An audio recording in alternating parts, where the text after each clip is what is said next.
Imagine this. The best pasta sauce you have ever tasted sits abandoned on a plate. Wasted sauce. That is a tragedy. If only you had used Barilla al Bronzo pasta. Its bronze-cut texture holds your sauce and scoops up every last drop. The Italians call that scarpetta. Capture sauce the Italian way. Barilla al Bronzo. Click or tap the banner to find out more. The following is a Red Apple Podcast Network presentation. They say this is a big rich town. I just come from the poet's part.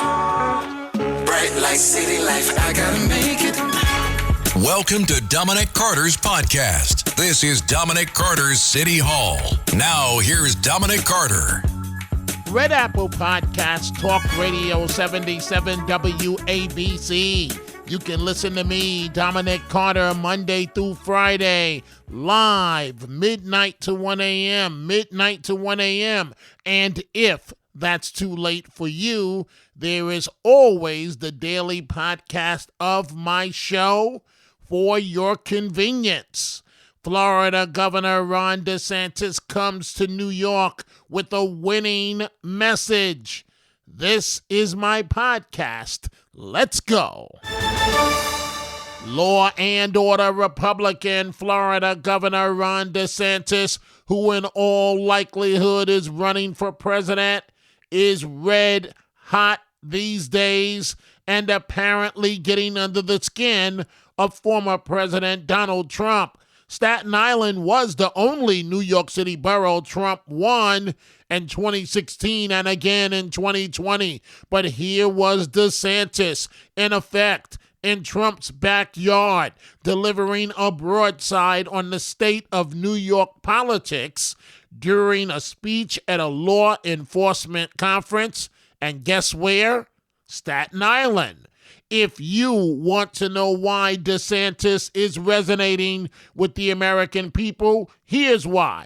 He made a strong case that the Empire State must turn the tide on woke politics, including by rolling back the failed bail reform laws. Hello? The foundation of Florida's success has been a commitment to law and order and support for the men and women who wear the uniform. And that is the way it should be if the real goal is to return to our streets being safe. I want you to think about that for a second. DeSantis even took on the revolving door of the New York criminal justice system. Something else to ponder. How would you feel if you were the arresting officer? You apprehend a criminal, bring him in, and then they just release him. So you got to risk your life again 2 weeks later to arrest the same guy all over again. How does that make any sense? New York's revolving door criminal justice system doesn't make sense, Governor DeSantis, and that's one of the reasons why you are a leading candidate for the Republican nomination for president. Keep telling it the way it is. Governor DeSantis here in New York even referenced our local history in terms of crime can be reduced and has been cut by political leaders if there is the will. It was the safest big city probably in the world under Giuliani and under Bloomberg. And now you've had crime spike. You have these officers. Their lives are now more at risk because they have to risk their lives to put somebody away. Our only hope is a strong return to law and order days.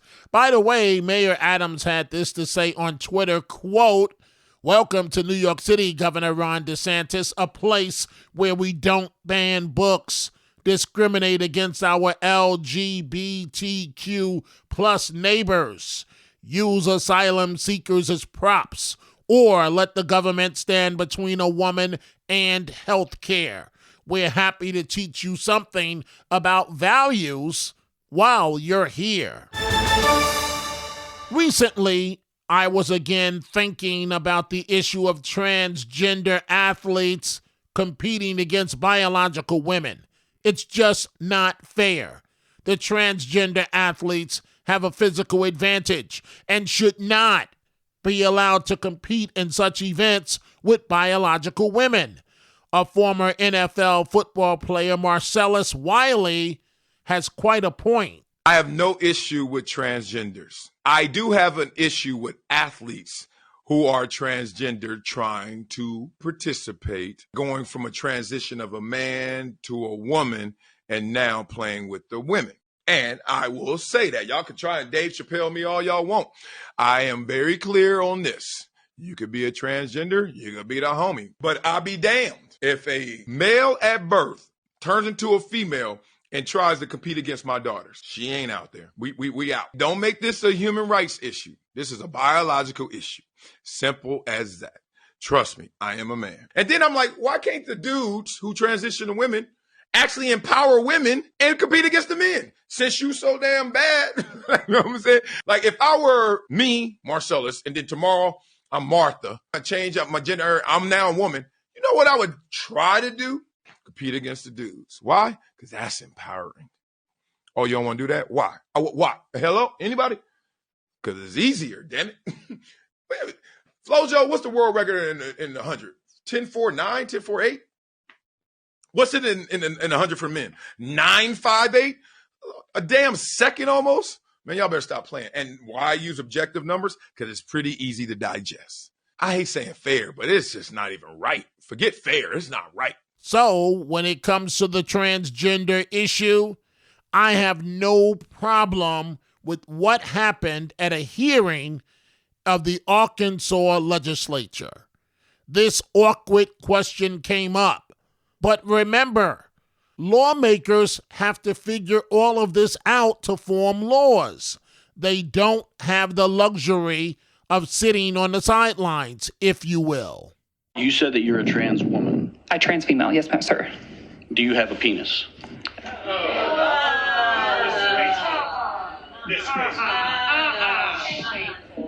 That's horrible.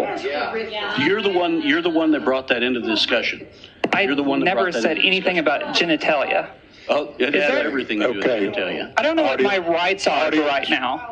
I'm a healthcare professional, a doctor. Please treat me as such. Next question, please. Senator McKee, that you asked my friend if she had a penis, and I would just like to tell you that even if you have a penis, it doesn't mean that you have honor or that you're a man.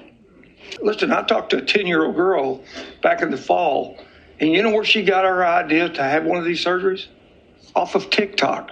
Okay, let's move on to yet another waste of taxpayer dollars. Your burger is served, and this is our finest Pepsi Zero Sugar. Its sweet profile perfectly balances the savory notes of your burger. That is one perfect combination. Burgers deserve Pepsi. Think about this. New York City just auctioned off $224 million worth of COVID supplies for pennies on the dollar. $224 million, and the city only pulled in $500,000. Mayor Adams wants changes. This is a case where the rule does not fit the circumstance. The charter calls for a 90-day stockpile. After that 90-day, we have to make the determination, of my understanding, either to auction it off, give it away, or discard it. That's just a bad rule. And so as you stated, hundreds of millions of dollars will auction off for $500,000. We need to re-examine that rule. COVID created an environment that none of us expected. And so we had to purchase far more than what we would have traditionally purchased.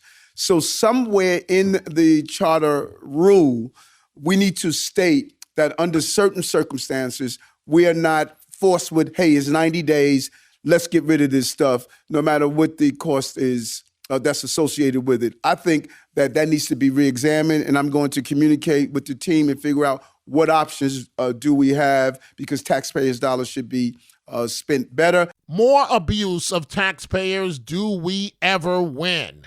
Hey, I do want to tip my hat to Curtis Sliwa. He's actually trying to fix a problem.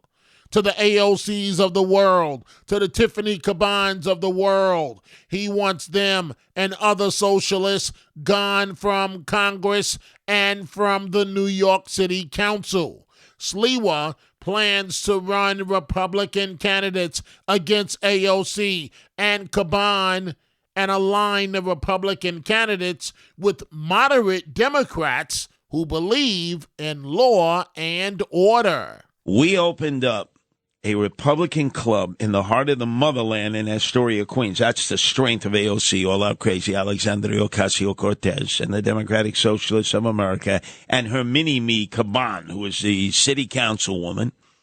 They want to eliminate the police, eliminate prisons. They've caused chaos.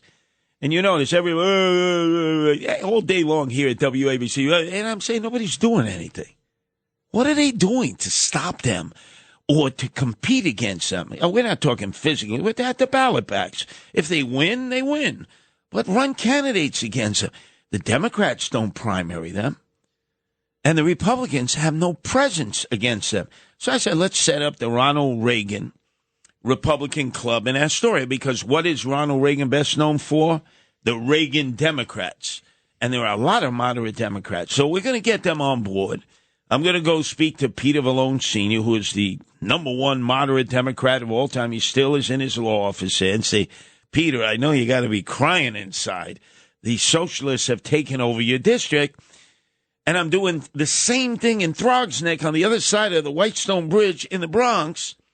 And all the talk and all the money and blah, blah, blah, blah, blah, blah, they do nothing, Democrats and Republicans. So I'm going to show them, like the community organizer that I've been for 44 years, how you bring Democrats and Republicans together. Because what have I been good at? Bringing different people together to patrol without weapons and risk their lives. Now, explain this to me. Tiffany Caban, I'm looking at Twitter, and the council member tweeted about you and a fundraising drive and called you a racist.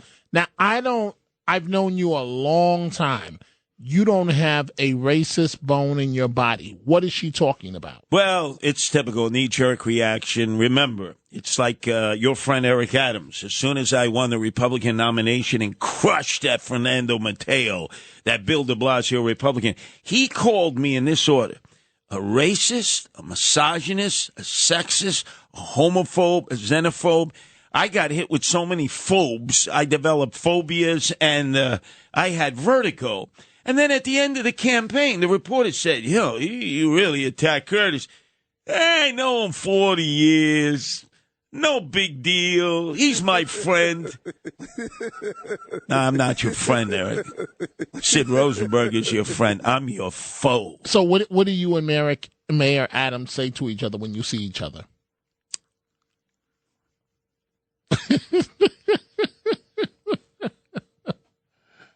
Silence? We mad dog one another. I've never heard you be silent on anything. We mad dog one another. There's no doubt about it. There's no love between us. You know, I didn't appreciate getting called all those names by somebody who supposedly knew me and claimed he was my friend, simply so he could become the mayor and destroy our city on the heels of Comrade Bill de Blasio, the part-time mayor, the dope from Park Slope. They've been like a tag team. This city is a mess. It's a hot mess, Dominic. Bravo to you, Curtis Sliwa. And that brings this episode to a close. Thank you, folks, for joining us. You can catch me on 77 WABC, weeknights, midnight to 1 a.m., midnight to 1 a.m. If you are interested in my book on my life, No Mama's Boy, which I will personally sign for you, or my bobblehead doll, go to my website, DominicCarterOnline.com, DominicCarterOnline.com. You can also go check out the Dominic Carter merchandise at the 77 WABC store, from Dominic Carter t-shirts to hats and much more. Go to WABCRadiostore.com.